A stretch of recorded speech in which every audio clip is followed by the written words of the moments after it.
Okay, all right. Let's talk about Manzanita. We lived on Manzanita. After we left Felmia's house, we moved to Manzanita. That's where there was a house in front and a house in back. Francis lived in the house in front. And King High School was just right there in front. So we moved to the back house. All right, that's when we had that earthquake in the early 70s when I was going to trade tech. The house was moving like that, boom, boom, boom, boom. Classes started at 8 o'clock. I had to get up super early and go and I'd pick up Bobby, and Bobby was going to trade tech too. Let me position myself correctly here. So, yeah, I had to get up early because I was going to trade tech, taking photography, photo lab technician. That was good. I learned all about developing and cameras and stuff. So, I get up. I was dressed. I remember I was dressed already. And all of a sudden and the house is like boom, boom. The door to my room was going back and forth like that. Because we lived in a wood house. So it's better if you live in a wood frame house that the whole place shakes but it doesn't fall apart. So if you have like, brick and stuff, the bricks start falling apart. But if you're all wood, it's just like, real flexible and stuff. So that was the first time I was ever in an earthquake. It was horrible. I went, like that, and I ran over to the living room, and everyone was like holding on, and I was like, oh, like, we're dying, we're going to hell, That was Manzanita. But, okay, I was going to trade tech, and Bobby took, lithography. He wanted to be a printer, and they had these huge cameras, big old giant cameras that they take pictures of, like mock-ups for newspapers and stuff, and make these huge negatives and stuff. And that was a department he worked in. So I was in the photography department.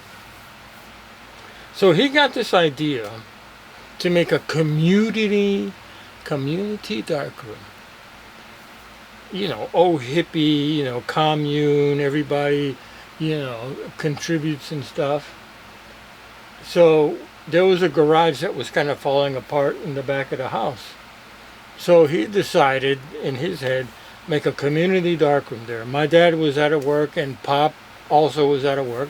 So he thought, let's get these old guys together and let's build this thing. So we all got together and reinforced this old dilapidated garage. And it was good. We all made it up and everything, and I got tar paper and put it all up inside.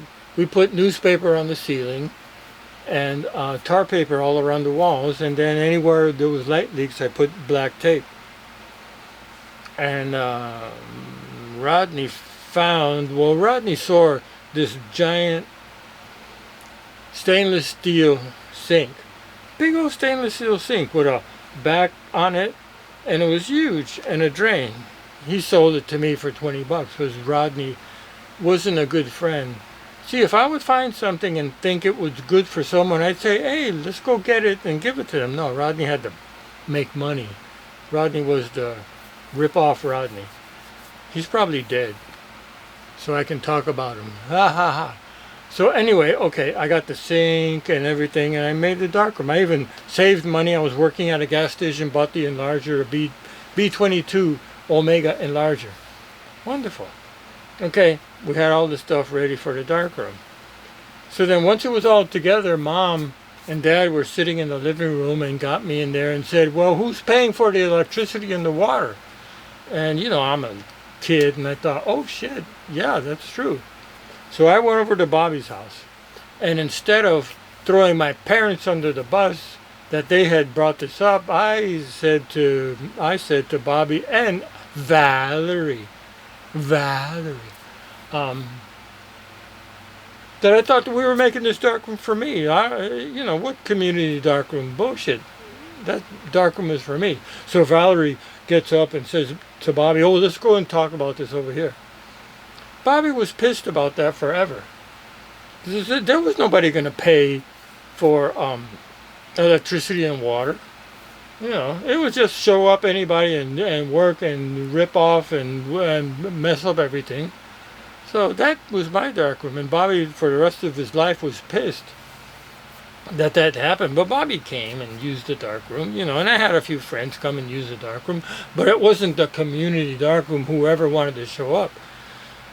Ha ha. Hey, Bobby showed up one time. He had a briefcase from his job. Had photo stuff and everything. So I'm in the darkroom one day, you know, we're doing whatever. Danny was there. Bobby shows up, opens his briefcase, has his towel, brown with contaminated developer and whatever else. I had this dryer. I was drying some prints. Bobby pulls out his nasty towel.